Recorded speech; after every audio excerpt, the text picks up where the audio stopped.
Durant 2 jours, nous avons testé le McCormick X7.670, doté de la transmission à variation continue VT Drive. Attendu depuis plusieurs années par les agriculteurs et les concessionnaires, ce tracteur a été présenté durant le CIMA 2015 à Paris.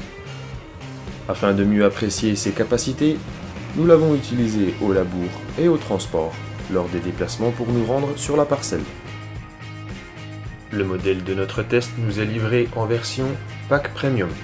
Il compte le relevage avant, le pont avant suspendu, la cabine suspendue ou encore la climatisation de série.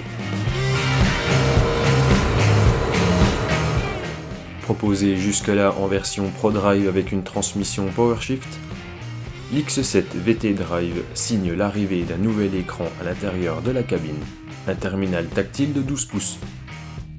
Avant de s'intéresser plus en détail sur l'écran, regardons de plus près la gestion de la transmission. Nous nous sommes rapidement familiarisés avec les commandes de la VT Drive.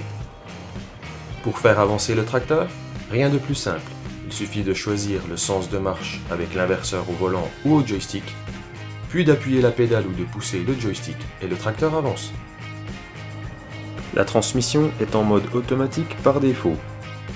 Ainsi, plus on pousse le levier ou plus on appuie sur la pédale et plus le tracteur avancera vite.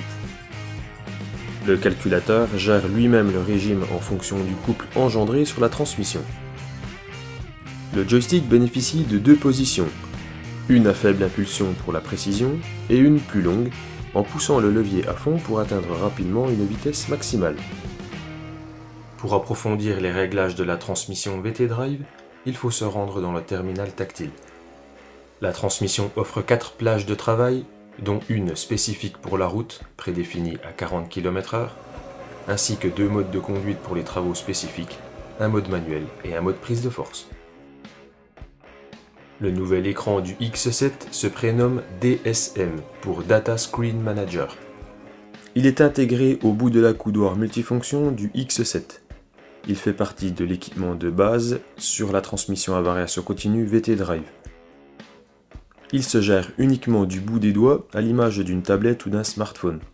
Nous avons même réussi à naviguer dans les menus avec nos gants. Comme vu à l'image, son écran tactile de 12 pouces est pourvu d'une bonne résolution et de pictogrammes clairs. Ils sont facilement lisibles et très compréhensibles. L'arborescence de ce terminal est assez simple et facile à prendre en main. Il offre différents réglages du tracteur comme la transmission, le relevage, l'hydraulique, la prise de force, l'isobus ou encore les séquences de bout de champ.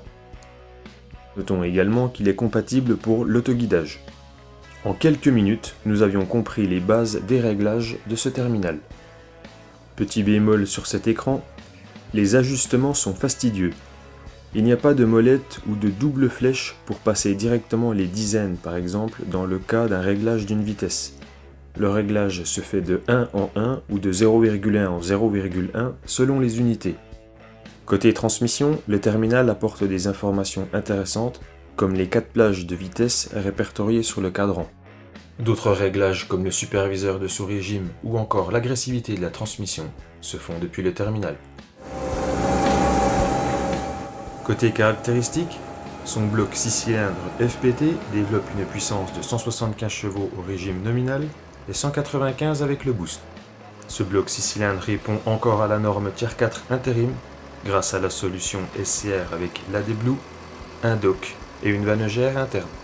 Son circuit hydraulique à signal de charge fournit un débit de 123 litres par minute, tandis que son relevage arrière a une capacité de levage de 9,3 tonnes. Ce tracteur qui s'intègre dans le segment de puissance des plus de 180 chevaux repose sur un empattement de 2,82 m pour un poids à vide de 7,4 tonnes. Son faible poids à vide, sa puissance, sa transmission à variation continue ou encore les équipements de base comme un relevage avant et 4 régimes de prise de force en font de lui un tracteur polyvalent.